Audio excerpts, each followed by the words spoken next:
이른 아침 서울 중심가의 한국산업그룹 본사 건물이 아침 햇살을 받으며 우뚝 서 있습니다. 40층 높이의 이 빌딩 안에서는 5천 명의 직원들이 바쁘게 하루를 시작하죠. 하지만 이들 중 누구도 자신들이 매일 스치는 한 여성이 그룹의 운명을 좌우하는 숨은 실력자라는 걸 모릅니다. 엘리베이터가 열리자 김민서가 조용히 걸어 나옵니다. 그녀는 평범한 정장 차림에 검은 가방 하나만 들고 있어요. 계열사 KI물산의 총무팀 말단 사원으로 보이는 모습이죠. 동료들은 그녀를 지나치며 가볍게 인사를 건네지만 민서의 진짜 정체를 아는 사람은 손에 꼽을 정도밖에 안 됩니다. 민서가 자리에 앉아 컴퓨터를 켜는 동안 멀지 않은 최고층 회장실에서는 그녀의 남편 최진우가 아침 회의를 준비하고 있었습니다. 45살의 진우는 한국산업그룹 회장으로서 겉으로는 카리스마 넘치는 경영자의 모습을 보여주지만 사실 중요한 결정을 내릴 때면 늘 아내의 조언을 구하곤 했어요. 회장님, 오늘 오전에 KI물산 실적 보고가 있습니다. 비서가 스케줄을 확인하며 말했죠. 진우는 고개를 끄덕이면서도 마음 한편으로는 불안했습니다. 최근 들어 계열사들의 실적이 좋지 않았거든요. 한편 민서는 총무팀에서 각종 서류를 정리하면서도 귀는 동료들의 대화에 집중하고 있었습니다. 현장의 소리를 직접 듣는 것만큼 정확한 정보는 없다고 생각했기 때문이에요. 요즘 영업팀이 힘들어해. 옆자리 김 과장이 한숨을 내쉬며 말했습니다. 신규 계약이 자꾸 밀리고 있거든요. 민서는 속으로 고개를 끄덕였어요.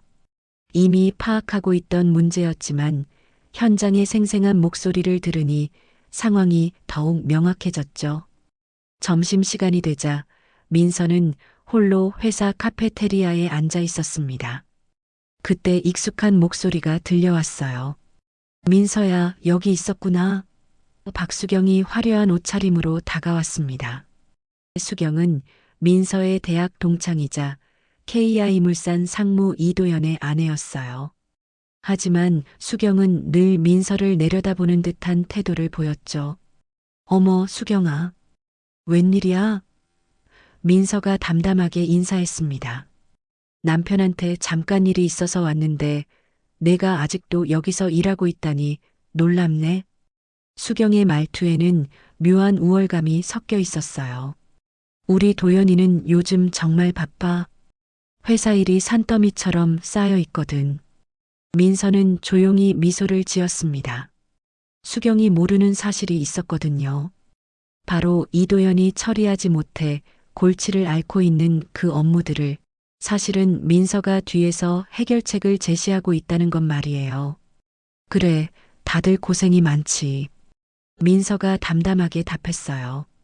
오후가 되자 회사 곳곳에서 웅성거리는 소리가 들려왔습니다. 직원들 사이에서는 늘 한 가지 미스터리한 이야기가 돌고 있었거든요. 또 그 이야기 하는 거야? 한 직원이 궁금해했습니다. 응, 그 보이지 않는 손말이야. 선배 직원이 신비롭게 말했어요. 몇 년 전 그룹이 거의 파산 직전까지 갔을 때 갑자기 완벽한 해결책이 나타났잖아. 그것도 한두 번이 아니고 말이야. 정말 그런 사람이 있을까? 분명히 있어. 우리가 모르는 누군가가 이 그룹을 지키고 있다니까. 민서는 이런 대화들을 들으면서도 아무 표정 변화 없이 자신의 일을 계속했습니다. 사실 그 보이지 않는 손이 바로 자신이라는 걸, 그리고 지금 이 순간에도 그룹의 미래를 위해 치밀한 계획을 세우고 있다는 걸 아무도 몰랐죠. 퇴근 시간이 다가오자 민서의 휴대폰에 메시지가 하나 도착했습니다. 보낸 이는 정혜원 부회장이었어요. 55살의 혜원은 민서의 정체를 알고 있는 극소수 인물 중 하나였습니다. 내일 중요한 회의가 있습니다. 조용히 준비해 주세요. 민서는 잠깐 고개를 끄덕였어요. 또 다른 위기가 다가오고 있다는 신호였죠. 하지만 걱정하지는 않았습니다. 지금까지 그래왔듯이 이번에도 그룹을 지켜낼 자신이 있었거든요. 저녁 노을이 한국산업그룹 건물을 물들이는 가운데 민서는 조용히 사무실을 정리했습니다. 겉으로는 평범한 말단 사원의 하루가 끝나는 것처럼 보였지만 사실 그녀의 진짜 하루는 이제 시작이었어요. 토요일 저녁 서울 시내 한 고급 호텔의 연회장이 화려한 조명으로 빛나고 있었습니다. 명문대학교 경영학과 동창회가 열리는 날이었죠. 5년 만에 열리는 이번 모임에는 50여 명의 동창들이 모였습니다. 성공한 사업가, 대기업 임원, 의사, 변호사들이 화려한 옷차림으로 서로의 안부를 묻고 있었어요. 민서는 연회장 입구에서 잠시 망설였습니다. 평소보다 조금 더 신경 써서 차려입긴 했지만 다른 동창들의 화려함에 비하면 소박한 편이었죠. 깊은 숨을 한번 들이마신 후 민서는 조용히 연회장으로 발걸음을 옮겼습니다. 어머, 민서야. 멀리서 반가운 목소리가 들려왔어요. 하지만 그 목소리의 주인을 보는 순간 민서의 표정이 미묘하게 굳어졌습니다. 박수경이 금색 드레스를 입고 다가오고 있었거든요. 수경아, 안녕. 민서가 자연스럽게 인사했어요. 정말 오랜만이네. 근데 너 아직도 그 회사 다니고 있어? 수경의 질문에는 이미 답을 알고 있다는 듯한 뉘앙스가 담겨 있었습니다.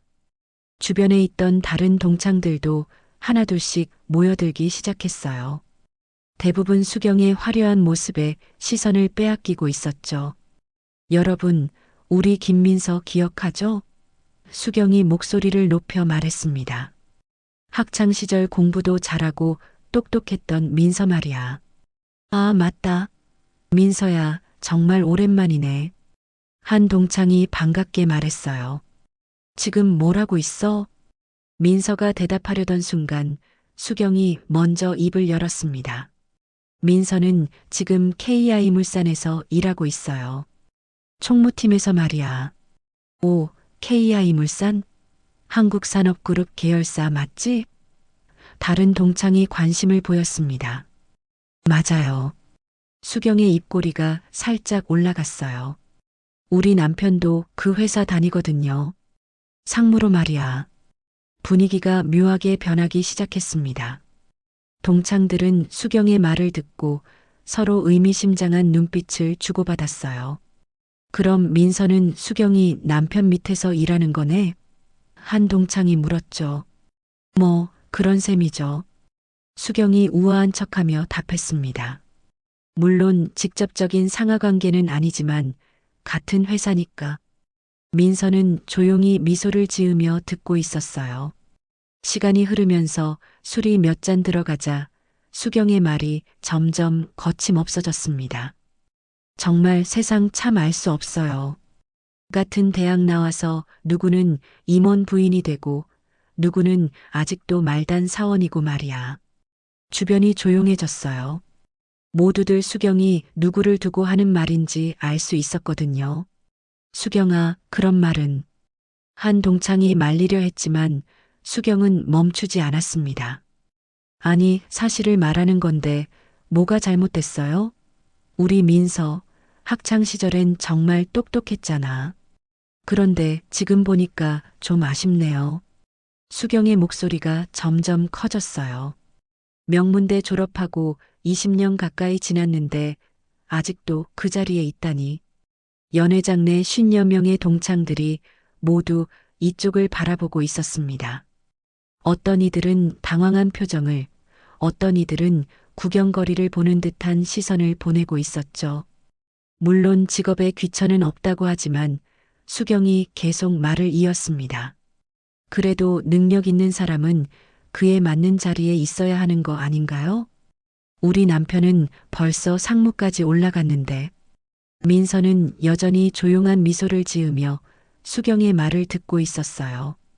마음 깊은 곳에서는 무언가가 끓어오르고 있었지만 겉으로는 전혀 드러내지 않았죠. 이런 순간일수록 감정을 절제해야 한다는 걸 잘 알고 있었거든요. 민서야, 너는 생각이 없어? 수경이 직접적으로 물었습니다. 이대로 계속 그 자리에만 있을 거야? 드디어 민서가 입을 열었어요. 글쎄, 지금 하는 일이 나름 의미 있다고 생각해서. 목소리는 여전히 차분했습니다. 의미? 수경이 비웃듯 말했죠. 총무팀에서 서류 정리하고 커피 끓이는 게 의미 있는 일이라고? 주변의 동창들이 숨을 죽이고 있었어요. 상황이 너무 노골적으로 흘러가고 있었거든요. 수경아, 이제 그만하자.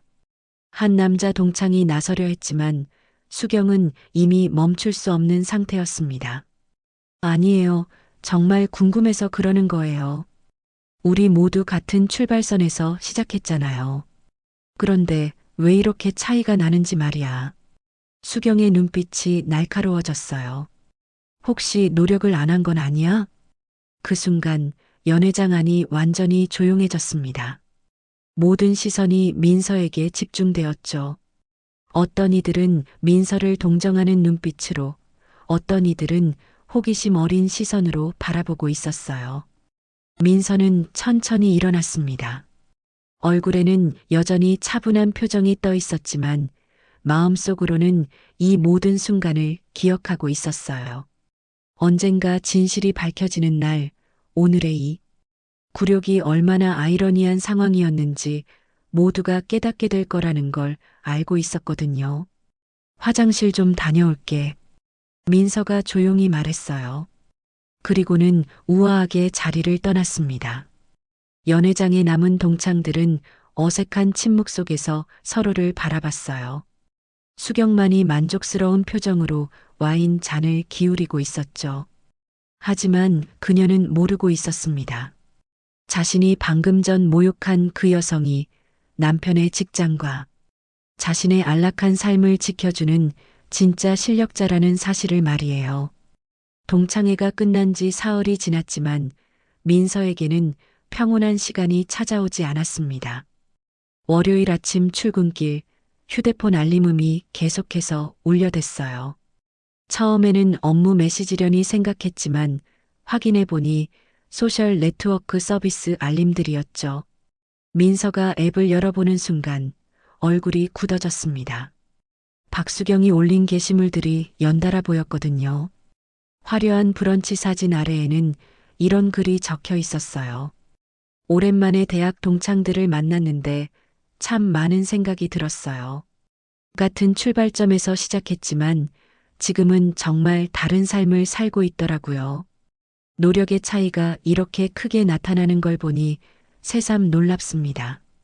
댓글들도 가관이었어요. 수경의 지인들이 궁금해하며 자세한 이야기를 묻고 있었죠. 어떤 친구 이야기야? 궁금해요. 동창 중에 그런 사람이 있어? 안타깝네요. 수경은 이런 댓글들에 하나하나 답변을 달고 있었습니다. 직접 이름을 거론할 순 없지만 정말 안타까운 케이스예요. 똑똑했던 친구인데 지금도 말단 사원으로 일하고 있거든요. 민서는 휴대폰을 내려놓고 깊은 숨을 들이마셨습니다. 버스 안에서 이런 글을 보고 있으니 더욱 기분이 착잡했어요. 하지만 이것이 시작일 뿐이라는 걸 그때는 몰랐죠. 회사에 도착해서 자리에 앉자마자 또 다른 게시물이 올라왔습니다. 이번에는 수경이 남편과 함께 고급 레스토랑에서 식사하는 사진이었어요. 남편과 함께한 특별한 저녁. 성공한 사람들끼리 모이면 대화 주제도 달라지네요. 역시 같은 레벨의 사람들과 어울려야 서로 발전할 수 있는 것 같아요. 이 글에는 더욱 노골적인 의미가 담겨 있었습니다. 민서는 알 수 있었어요. 수경이 자신을 겨냥해서 쓴 글이라는 걸 말이에요. 점심시간이 되자 상황은 더욱 악화되었습니다. 민서가 카페테리아에서 식사를 하고 있을 때 KI물산 영업팀 직원들이 수군거리는 소리가 들려왔어요. 상무님 부인이 총무팀 김민서 씨 아신대요. 어떻게 아시는데? 대학 동창이래요. 그런데 상무님 부인이 좀 그런 얘기를 하시더라고요. 민서의 귀가 쫑긋해졌습니다. 이도연이 아내의 말을 회사에까지 전하고 있다는 뜻이었거든요. 뭔 얘기요? 글쎄, 자세한 건 모르겠는데, 그냥 좀 안타깝다는 식으로 말씀하시더라고요. 동창 중에 아직도 말단에 있는 사람이 있다면서. 민서는 수저를 놓고 조용히 심호흡했어요. 이제 회사 안에서까지 이런 소문이 돌기 시작한 거였죠. 오후에는 더욱 직접적인 일이 벌어졌습니다. 이도연이 총무팀으로 직접 내려온 거예요. 겉으로는 업무 관련 확인차 왔다고 했지만 민서를 대하는 태도가 평소와 달랐습니다. 김민서 씨, 이 서류 처리 좀 빨리 해줄 수 있나요? 이도연의 목소리에는 미묘한 권위적 톤이 섞여 있었어요. 상무실에서 급하게 요청한 건데 늦어지면 곤란합니다. 네, 알겠습니다. 민서가 차분하게 답했죠. 그리고 앞으로는 좀 더 적극적으로 일해주세요. 이 정도 경력이면 이런 간단한 업무는 척척 처리할 수 있어야 하는 거 아닌가요? 주변 동료들이 이상하게 쳐다봤어요. 평소 이도연은 이렇게 직접적으로 말단 직원들에게 지시하지 않았거든요. 민서는 묵묵히 고개를 끄덕였습니다. 최선을 다하겠습니다. 이도연이 떠난 후 동료들이 수군거렸어요. 상무님이 왜 갑자기 저러실까? 글쎄, 뭔가 있는 것 같은데. 민서는 이 모든 상황을 조용히 받아들이고 있었습니다. 마음 한편에서는 분노가 치밀어 올랐지만 더 큰 그림을 위해서는 지금 참아야 한다는 걸 알고 있었어요. 저녁이 되자 수경의 소셜 네트워크 활동은 절정에 달했습니다. 이번에는 명품백과 함께 찍은 셀피를 올렸어요. 오늘 남편이 깜짝 선물을 해줬어요. 역시 능력 있는 남자는 달라요. 성공한 사람과 결혼하길 잘했다는 생각이 들어요. 물론 모든 사람이 다 성공할 수는 없겠지만 그래도 노력은 해야 하는 거 아닌가 싶어요. 이 게시물에는 평소보다 더 많은 좋아요와 댓글이 달렸습니다. 사람들은 수경의 화려한 삶을 부러워하며 칭찬을 쏟아냈어요. 정말 부러워요. 남편분이 대단하시네요. 역시 수경 언니, 항상 멋있어요. 우리도 그런 남편 만나고 싶어요. 밤이 깊어질수록 수경의 공격은 더욱 노골적이 되었습니다.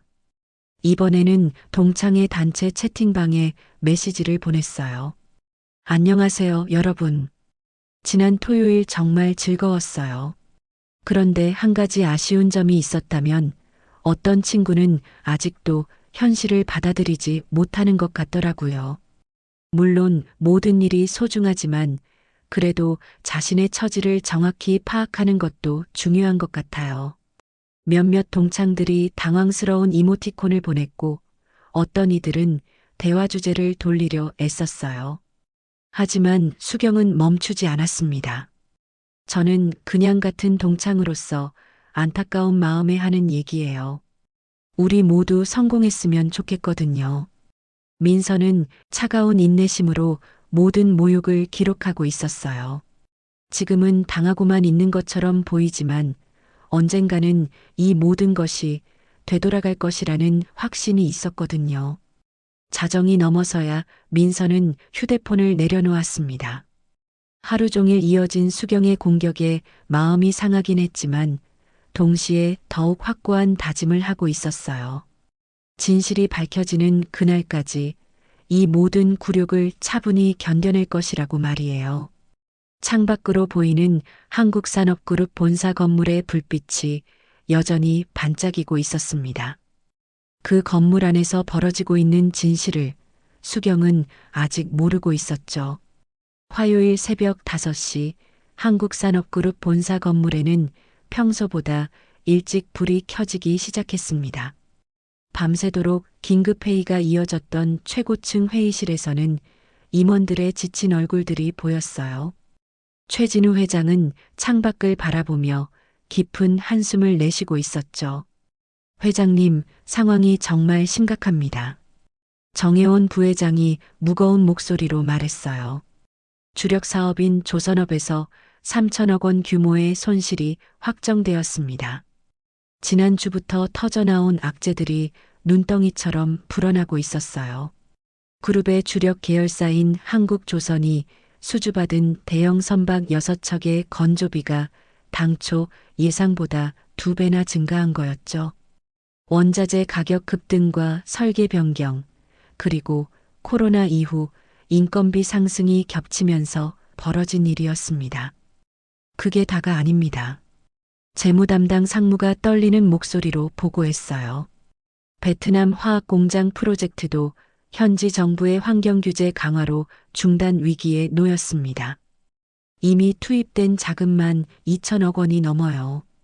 진우의 얼굴이 더욱 굳어졌습니다. 베트남 프로젝트는 그룹의 미래 먹거리로 준비해온 핵심 사업이었거든요. 이것마저 무너지면 그룹의 성장 동력이 완전히 사라지는 거였어요. 하지만 이것도 시작에 불과했습니다. 오전 8시 더욱 충격적인 소식이 전해졌어요. 회장님, 큰일 났습니다. 비서실장이 급하게 뛰어들어왔어요. 국정감사에서 우리 그룹이 집중 타깃이 되었습니다. 정치권에서 대기업 규제 강화의 본보기로 삼겠다고. 텔레비전 뉴스에서는 이미 관련 소식을 대서특필하고 있었습니다. 한국산업그룹, 정치권 압박에 사면초가. 규제 개혁의 희생양 되나? 오전 10시 설상가상으로 노조에서 총파업 선언이 나왔어요. 조선업 손실에 대한 책임을 경영진에게 물으며 고용 안정 보장을 요구한다는 내용이었죠. 전체 직원 5,000명 중 3,000명이 노조원입니다. 인사 담당 임원이 보고했어요. 파업이 시작되면 모든 생산 라인이 중단될 수밖에 없습니다. 점심시간이 되자 상황은 더욱 악화되었습니다. 주요 언론사들이 일제히 한국산업그룹 해체 위기라는 제목의 기사를 쏟아냈거든요. 경영진의 잇따른 오판으로 그룹 전체가 위기에 빠졌다는 분석과 함께 이번만큼은 회생이 어려울 것이라는 전문가들의 비관적 전망이 이어졌어요. 증권가의 반응은 더욱 냉혹했습니다. 한국산업그룹 지주회사 주가가 개장과 동시에 하한가를 기록했고 계열사들도 줄줄이 폭락했어요. 하루 만에 시가총액이 1조 원 가까이 증발한 거였죠. 투자자들이 완전히 등을 돌렸습니다. 증권사 애널리스트가 전화로 전해왔어요. 이번 주 내로 더 큰 악재가 나오면 정말 위험할 수 있습니다. 오후 2시 KI물산 사무실에서도 직원들의 불안감이 극에 달했습니다. 민서가 앉아있는 총무팀 주변에서도 걱정스러운 대화들이 오갔어요. 이번엔 정말 위험한 것 같아. 옆자리 김 과장이 한숨을 내쉬며 말했습니다. 뉴스 보니까 완전히 사면초가잖아. 그러게 말이야. 조선업 손실도 그렇고 베트남 프로젝트까지 중단되면 다른 직원이 말을 잇지 못했어요. 혹시 우리 회사도 구조조정 들어가는 거 아니야? 신입사원이 떨리는 목소리로 물었죠. 쉿, 그런 말 함부로 하지 마. 선배가 말렸지만 모두의 얼굴에는 걱정이 가득했어요. 민서는 이런 대화들을 들으면서도 컴퓨터 화면을 주시하고 있었습니다. 각종 뉴스와 증권 정보, 그리고 내부 상황 보고서들을 꼼꼼히 분석하고 있었거든요. 오후 3시 상황은 더욱 심각해졌습니다. 주요 거래처들이 하나둘씩 계약 연기나 취소를 통보해 왔어요. 현재건설에서 연락 왔습니다. 영업팀장이 급하게 보고했어요. 이번 분기 예정된 자재 공급 계약을 보류한다고 합니다. 태양전자도 마찬가지입니다. 부품 납품 계약 재검토가 필요하다고. 거래처들이 한국산업그룹과의 거래를 꺼리기 시작한 거였어요.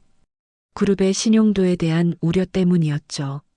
오후 4시 드디어 가장 충격적인 소식이 전해졌습니다. 주거래 은행에서 연락이 온 거였어요. 회장님, 은행에서 재무팀장의 목소리가 떨렸어요. 기존 대출에 대한 추가 담보를 요구한다고 합니다. 그리고 신규 대출은 당분간 어렵다고. 이는 사실상 그룹의 자금줄이 막힌다는 의미였어요. 운영자금 확보가 어려워지면 정상적인 사업 운영 자체가 불가능해지는 거였죠. 저녁 6시 전 직원들에게 긴급 공지가 내려갔습니다. 현재 그룹이 어려운 상황에 있지만 경영진은 최선의 해결책을 모색하고 있으니 동요하지 말고 각자 맡은 업무에 최선을 다해 달라는 내용이었어요. 하지만 직원들의 반응은 냉담했습니다. 이번엔 정말 끝인 것 같아. 한중간 관리자가 절망적으로 말했어요. 20년 넘게 다녔는데 이런 위기는 처음이야. 베테랑 직원도 고개를 저었죠. 이력서나 준비해야겠네. 젊은 직원들은 이미 다른 길을 모색하고 있었어요. 밤 9시 마지막 타격이 왔습니다. 저녁 뉴스 메인에서 한국산업그룹의 위기 상황을 집중 보도한 거였어요. 한국산업그룹이 창사 이래 최대 위기를 맞고 있습니다. 연쇄적인 악재로 그룹 전체의 존립까지 위태로운 상황입니다. 앵커의 무거운 목소리와 함께 텅 빈 조선소와 멈춰선 공장들의 모습이 화면에 비쳤어요. 전문가들은 이번 위기가 그룹 해체로까지 이어질 수 있다고 경고하고 있습니다. 그날 밤 한국산업그룹 본사 건물에는 여전히 불이 켜져 있었지만 그 안에서 일하는 사람들의 마음은 어느 때보다 어두웠습니다. 정말로 이번만큼은 끝인 것 같다는 절망감이 건물 전체를 감싸고 있었어요. 하지만 그들은 몰랐습니다. 바로 그 순간 한 명의 여성이 이 모든 위기를 해결할 완벽한 계획을 세우고 있다는 것을 말이에요. 수요일 밤 11시 민서는 자택 서재에 홀로 앉아 있었습니다. 책상 위에는 수십 장의 보고서와 신문 기사들이 펼쳐져 있었고 노트북 화면에는 각종 데이터와 그래프들이 끝없이 스크롤되고 있었어요. 그룹이 사면 초가에 빠진 상황, 그리고 5,000명 직원들의 절망적인 표정이 머릿속을 떠나지 않았죠. 이대로는 안 돼. 민서가 조용히 중얼거렸습니다. 지금까지는 뒤에서 조용히 도움을 주는 역할에 만족했지만 이번 위기는 차원이 달랐어요. 그룹 전체의 존폐가 걸린 상황에서는 더 이상 숨어 있을 수만은 없었거든요. 첫 번째 밤이 깊어갈수록 민서의 분석은 더욱 치밀해졌습니다. 조선업 손실의 근본 원인부터 파헤치기 시작했어요. 단순히 원자재비 상승이나 설계 변경만이 문제가 아니었죠. 수주 단계에서부터 리스크 관리가 제대로 되지 않았던 거였어요. 여기서 문제가 시작됐군. 민서가 화면 속 계약서, 조항들을 하나씩 짚어가며 분석했습니다. 발주처와의 계약에서 환율 변동과 원자재 가격 상승에 대한 조항이 불리하게 설정되어 있었어요. 이 부분만 재협상해도 손실을 절반으로 줄일 수 있다는 계산이 나왔죠.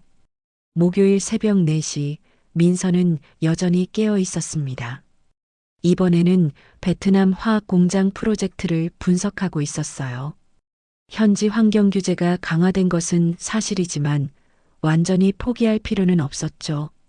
오히려 이를 기회로 만들 수 있는 방법이 있었어요. 친환경 기술로 전환하면 오히려 정부 지원을 받을 수 있어. 민서의 눈이 반짝였습니다. 베트남 정부가 추진하는 그린 뉴딜 정책에 맞춰 사업 모델을 바꾸면 오히려 세금 혜택과 저리 융자까지 받을 수 있다는 걸 발견한 거였어요. 첫 번째 날 아침이 밝았지만 민서는 잠시도 쉬지 않았습니다. 이제는 정치권 압박 문제를 다루기 시작했어요.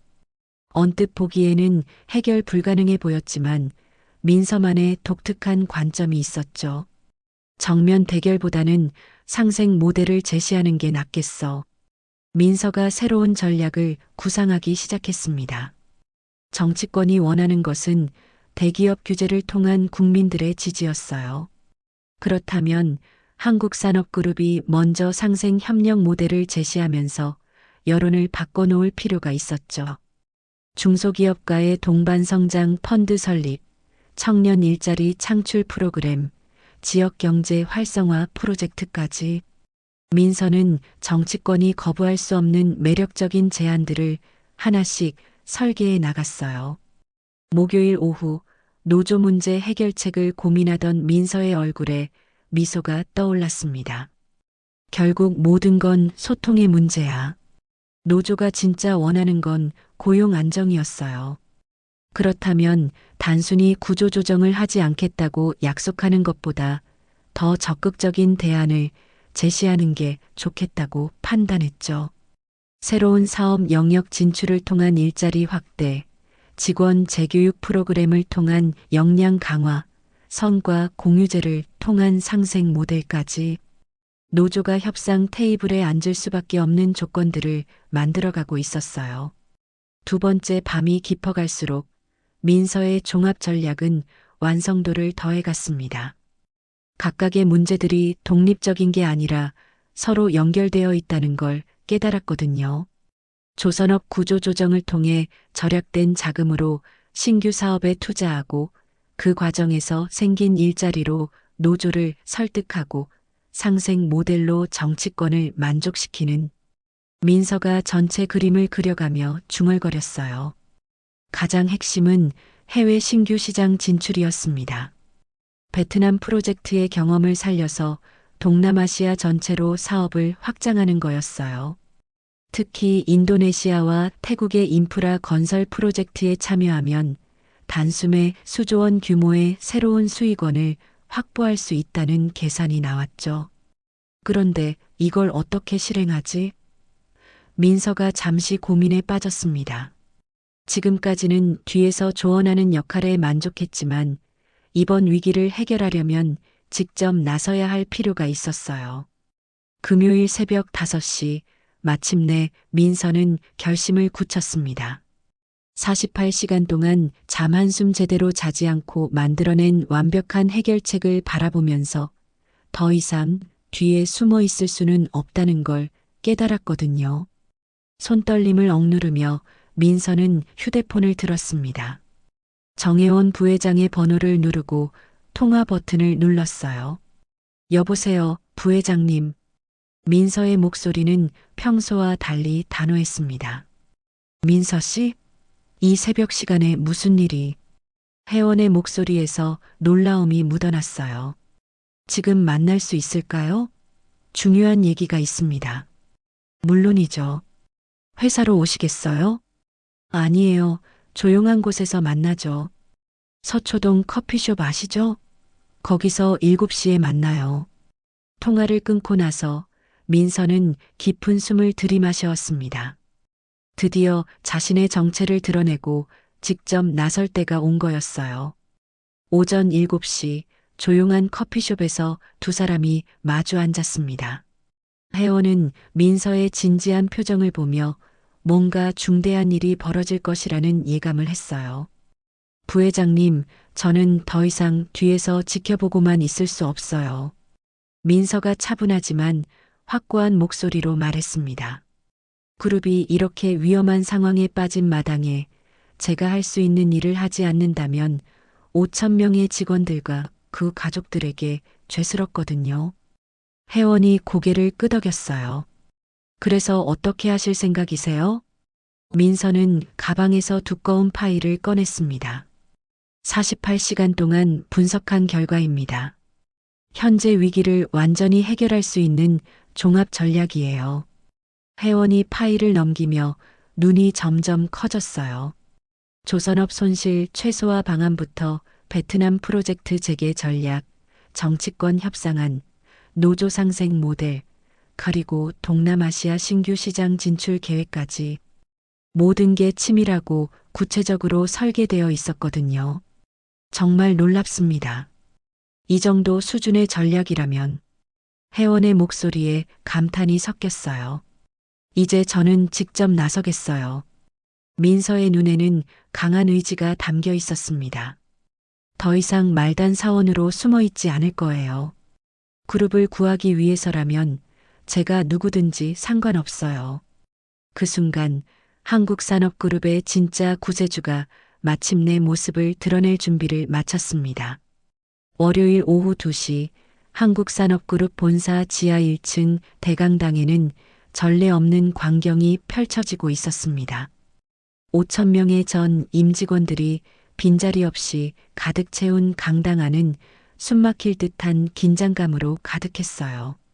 복도와 로비에 설치된 대형 스크린을 통해 참석하지 못한 직원들까지 이 역사적인 순간을 지켜보고 있었죠. 정말 그룹이 살아날 수 있을까? 한중간 관리자가 옆 동료에게 속삭였습니다. 글쎄, 이번 위기는 너무 커서 상대방도 불안한 표정을 감추지 못했어요. 강당 곳곳에서 들려오는 수군거림 속에는 절망과 희망이 뒤섞여 있었습니다. 지난 일주일 동안 연일 터져나온 악재들로 인해 모든 직원들이 마음의 준비를 하고 있었거든요. 혹시 오늘이 그룹 해체를 선언하는 자리가 될지도 모른다는 두려움 말이에요. 무대 위에는 그룹의 주요 임원들이 자리를 잡고 있었습니다. 정혜원 부회장의 얼굴에는 평소와 다른 묘한 긴장감이 보였어요. 옆자리에 앉은 다른 임원들 역시 무거운 표정으로 앞을 바라보고 있었죠. 오후 2시 정각, 최진우 회장이 단상에 올랐습니다. 그는 평소보다 훨씬 진중한 모습이었어요. 강당 안이 완전히 조용해졌습니다. 5천 명의 임직원 여러분, 진우의 목소리가 마이크를 통해 울려 퍼졌습니다. 오늘 이 자리에 모인 이유를 모르는 분은 아무도 없을 겁니다. 직원들의 표정이 더욱 굳어졌어요. 드디어 현실을 직면해야 할 순간이 온 것 같았거든요. 지난 일주일, 우리 그룹은 창사 이래 최대의 위기를 겪었습니다. 조선업 손실, 해외 프로젝트 중단, 정치권 압박, 노조 파업까지. 진우가 하나씩 열거할 때마다 강당 안의 분위기는 더욱 무거워졌어요. 언론에서는 이미 우리를 망한 기업 취급하고 있고 주가는 바닥을 모르고 떨어지고 있습니다. 진우의 목소리에는 아픔이 섞여 있었어요. 많은 분들이 이번만큼은 정말 끝이라고 생각하실 겁니다. 강당 안에서는 작은 한숨 소리들이 들려왔어요. 모두들 예상했던 말이었지만 직접 들으니 더욱 현실감이 느껴졌거든요. 하지만 진우가 잠시 말을 멈추더니 목소리 톤을 바꿨습니다. 저는 오늘 여러분들에게 희망적인 소식을 전하기 위해 이 자리에 섰습니다. 갑자기 강당 안 분위기가 바뀌었어요. 절망적인 표정이었던 직원들의 눈에 작은 기대감이 스며들기 시작했죠. 사실 지난 20년간 우리 그룹이 수차례의 위기를 극복할 수 있었던 데는 특별한 이유가 있었습니다. 진우의 목소리가 점점 힘을 얻기 시작했어요. 여러분들이 보이지 않는 손이라고 부르던 그분이 실제로 존재했기 때문입니다. 강당 안이 웅성거리기 시작했어요. 직원들 사이에서 전설처럼 전해져 내려오던 그 이야기가 사실이었다는 거였죠. 이분은 지금까지 자신의 정체를 철저히 숨긴 채 그룹의 모든 중대한 결정에 핵심적인 조언을 해주셨습니다. 아니, 조언이라고 하기엔 부족합니다. 사실상 우리 그룹의 모든 성공 전략을 설계해 주신 분이에요. 직원들의 시선이 무대 위 임원들을 훑어보기 시작했어요. 과연 누가 그 전설의 인물일까 궁금해하면서 말이에요. 그리고 이번 위기 상황에서도 마찬가지입니다. 진우의 목소리에 확신이 담겼어요. 현재의 모든 문제를 해결할 완벽한 전략을 제시해 주셨습니다. 조선업 손실 최소화 방안부터 베트남 프로젝트 재개, 정치권 협상, 노조와의 상생 모델, 그리고 동남아시아 신규 시장 진출까지 말이에요. 강당 안의 분위기가 완전히 바뀌었어요. 절망에서 희망으로, 불안에서 기대감으로 전환되고 있었죠. 이제는 더 이상 숨어 계시지 않기로 결정하셨습니다. 진우가 무대 옆을 바라보며 말했어요. 직접 나서서 우리 그룹을 이끌어 주시겠다고 하셨습니다. 모든 시선이 무대 옆 출입구로 향했어요. 과연 누가 나올 것인지에 대한 궁금증으로 강당 안이 조용해졌죠.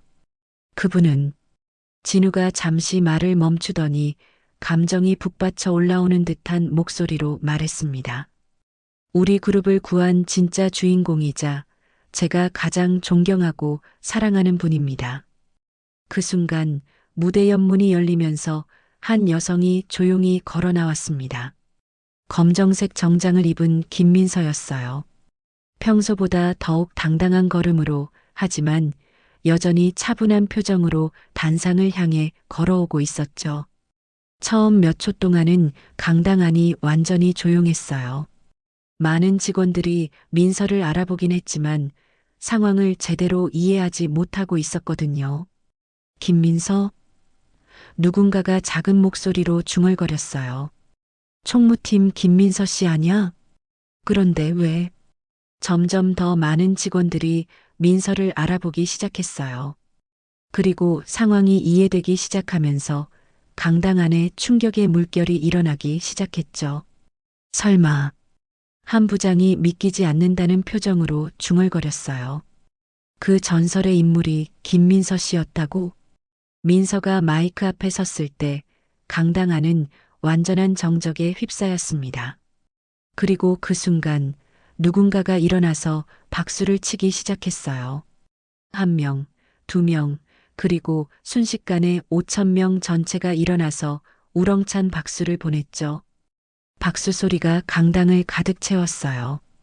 충격과 감동, 그리고 새로운 희망이 뒤섞인 박수였죠. 지난 몇 년간 자신들과 함께 일했던 조용한 동료가 사실은 그룹 전체를 지켜온 수호천사였다는 사실에 모든 직원들이 감격하고 있었어요. 민서는 잠시 그 박수를 받으며 강당을 둘러보았습니다. 5,000명의 직원들과 그 가족들, 그리고 수많은 협력업체 직원들까지 이 모든 사람들의 미래가 자신의 어깨에 달려 있다는 걸 새삼 실감했어요. 드디어 전설이 현실로 돌아온 순간이었습니다.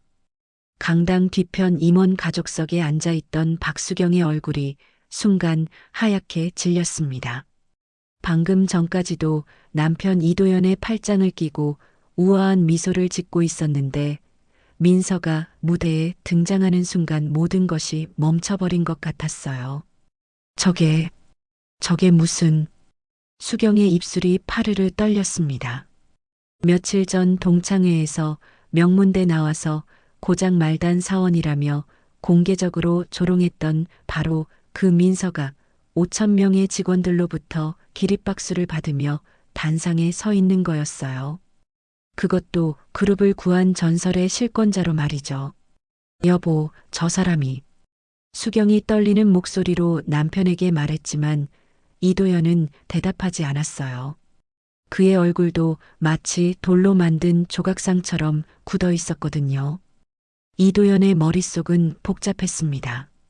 지난 몇 년간 자신이 해결하지 못해 골치를 썩이던 업무들이 어쩌다 보면 기적처럼 해결되곤 했던 일들이 떠올랐어요.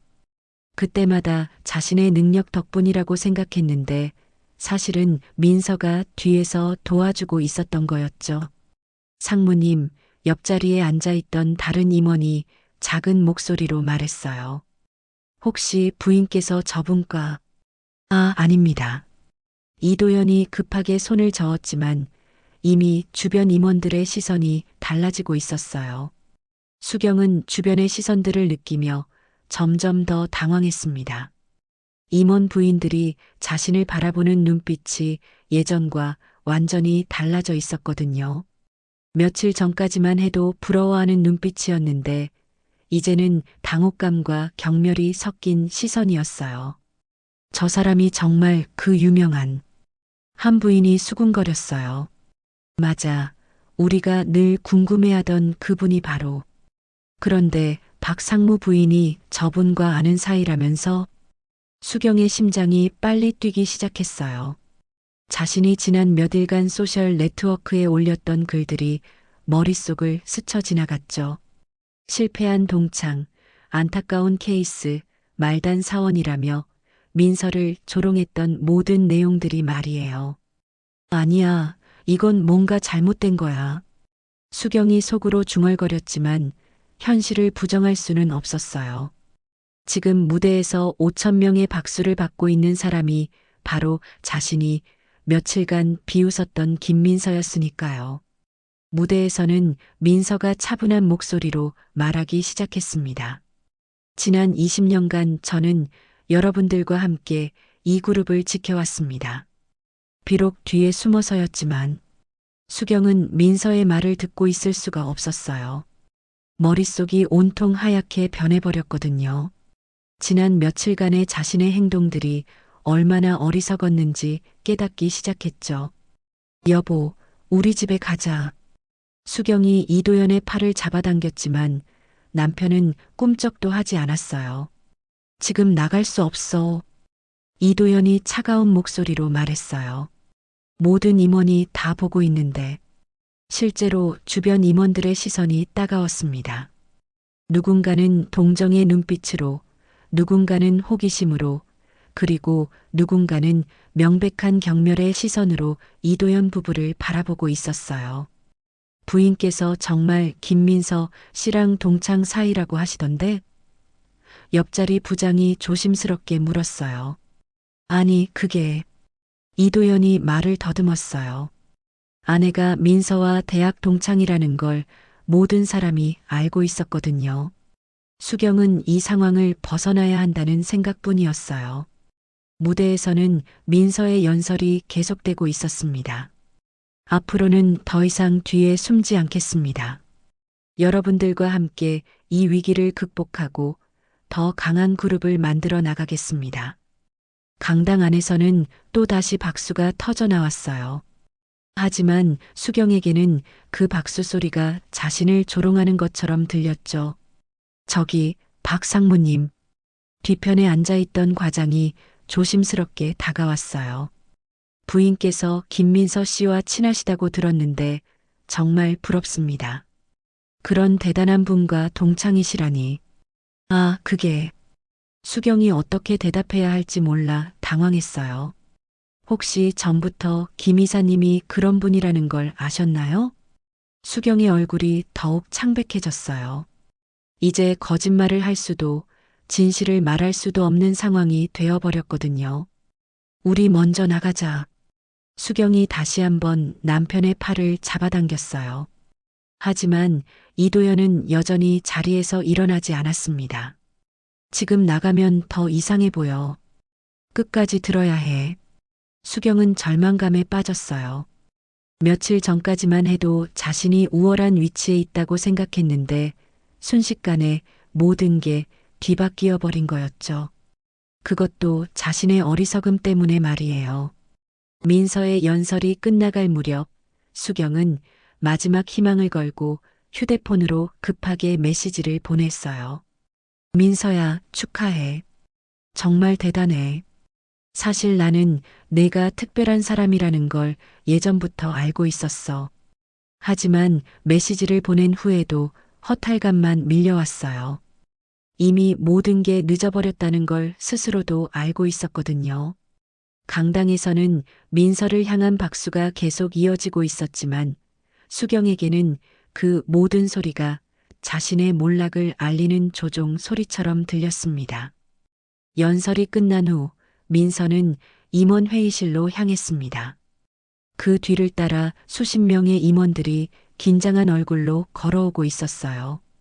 그 중에는 창백한 얼굴의 이도연도 포함되어 있었죠. 회의실 문이 닫히자 민서가 차분한 목소리로 말했습니다. 앞으로 모든 인사는 실력과 성과만을 기준으로 평가할 것입니다. 이도연이 조심스럽게 손을 들었어요. 이사님, 그동안 부족했던 점이 있다면 사과드리겠습니다. 민서는 이도연을 차갑게 바라보며 말했어요. 실력으로 평가받는 건 당연한 일입니다. 사과할 필요는 없어요. 그 말에는 어떤 감정도 섞여 있지 않았어요. 분노도 실망도 심지어 용서의 여지조차 없는 냉정함만이 있었죠. 다만 민서가 계속 말했습니다. 앞으로는 각자의 역량에 맞는 자리에서 일하시게 될 겁니다. 이도연의 얼굴이 더욱 굳어졌어요. 그 말의 의미를 정확히 알 수 있었거든요. 이틀 후 인사 발표가 났습니다. 이도연은 상무에서 부장으로 강등되었고 한국산업그룹 본사에서 지방 소재 작은 계열사로 발령받았어요. 겉으로는 조직 효율화를 위한 인사라고 발표되었지만 모든 직원들이 진짜 이유를 알고 있었죠. 상무님이 정말 좌천된 거야? KI물산 직원들이 수군거렸어요. 그러게 부인이 새 부회장님과 동창이라며 자랑하더니 결국 실력이 전부구나. 박수경에게는 더욱 가혹한 현실이 기다리고 있었습니다. 남편의 좌천 소식이 알려지자 그동안 자신을 둘러싸고 있던 사교계의 모든 것들이 순식간에 사라져버렸어요. 수경아, 이번 주 모임은 참석하기 어려울 것 같아. 평소 친하게 지내던 임원 부인이 차가운 목소리로 전화를 걸어왔어요. 왜? 무슨 일이? 수경이 당황해서 물었지만 상대방은 이미 전화를 끊어버렸죠. 비슷한 일들이 연달아 벌어졌습니다. 고급 레스토랑 예약도 갑자기 취소되고 브랜드샵에서도 예전 같은 대우를 받을 수 없었어요. 심지어 아파트 분여회에서도 자신을 바라보는 시선이 달라졌죠. 박 여사님, 김민서 부회장님과 정말 친하신 거 맞아요? 한이웃이 비꼬듯 물었어요. 수경은 아무 말도 할 수 없었습니다. 며칠 전 자신이 소셜 네트워크에 올렸던 글들이 이미 모든 사람들에게 알려져 있었거든요. 한편 민서의 행보는 거침없었습니다. 부회장 겸 최고 전략 책임자로 취임한 지 한 달 만에 그녀가 설계한 종합 전략들이 하나씩 현실이 되어 가고 있었어요. 조선업 손실은 발주처와의 재협상을 통해 절반으로 줄였고 베트남 화학공장 프로젝트는 친환경 사업으로 전환해 정부 지원까지 받아내는데 성공했어요. 정치권과는 상생 협력 모델을 제시하며 관계를 개선했고 노조와도 미래 비전을 공유하며 평화적 합의에 도달했죠. 정말 대단합니다, 부회장님. 정혜원이 감탄하며 말했어요. 불과 2달 만에 그룹이 완전히 달라졌어요. 가장 놀라운 성과는 동남아시아 신규 시장 진출이었습니다. 민서가 직접 인도네시아와 태국을 오가며 성사시킨 인프라 건설 프로젝트들이 연달아 계약 체결되었어요. 총 계약 규모만 15조 원에 달했죠. 석 달 후 한국산업그룹의 주가는 위기 이전보다 오히려 더 높아졌습니다. 업계 1위 탈환이라는 신문 헤드라인이 연일 쏟아졌어요. 한국산업그룹의 기적적 회복, 김민서 부회장의 리더십이 핵심. 숨은 천재 경영자, 한국책의 새로운 전설스다. 실력 중심 경영으로 업계판도 바꾼 김민서 신화. 언론들은 민서를 한국 경영계의 새로운 아이콘이라고 극찬했어요. 그런 어느 날 민서에게 한 통의 편지가 도착했습니다. 박수경이 보낸 것이었어요. 민서야, 정말 축하해. 내가 이렇게 대단한 사람인 줄 몰랐어. 그동안 내가 어리석었던 것 같아. 다시 친구로 지낼 수 있을까? 예전처럼 만나서 얘기하자. 민서는 편지를 다 읽고 나서 조용히 서랍에 넣었어요. 답장을 하지도 연락을 취하지도 않았죠. 이미 모든 것이 끝난 일이었거든요. 1년 후 한국산업그룹은 명실상부한 업계 1위 자리를 굳건히 지키고 있었습니다. 민서가 이끄는 경영진 아래에서 모든 계열사가 사상 최대 실적을 기록했어요. 그해 말 경제지가 선정한 올해의 경영자에 민서가 선정되었습니다. 시상식 무대에서 민서는 차분한 목소리로 말했어요. 성공에는 왕도가 없습니다. 오직 실력과 노력만이 진정한 평가 기준이 되어야 한다고 생각합니다. 청중석에서는 뜨거운 박수가 쏟아졌어요. 그 자리에는 5천 명의 한국산업그룹 직원들도 함께 있었죠. 모두들 자신들의 부회장을 자랑스럽게 바라보고 있었어요. 한편 지방 소도시의 작은 사무실에서 이도연은 텔레비전으로 그 시상식을 지켜보고 있었습니다. 옆에는 예전의 화려함을 완전히 잃어버린 박수경이 앉아 있었어요. 결국 실력이 전부였구나. 이도연이 중얼거렸어요. 수경은 아무 말도 하지 않았습니다. 이제 와서 무슨 말을 해봐야 소용없다는 걸 알고 있었거든요. 텔레비전 속 민서는 여전히 차분하고 우아했어요. 진정한 실력 앞에서 모든 허영과 교만이 무너져 내린 지 이미 오래였죠. 진정한 실력 앞에 허영은 무너진다는 진리가 이보다 더 명확하게 증명된 적은 없었습니다.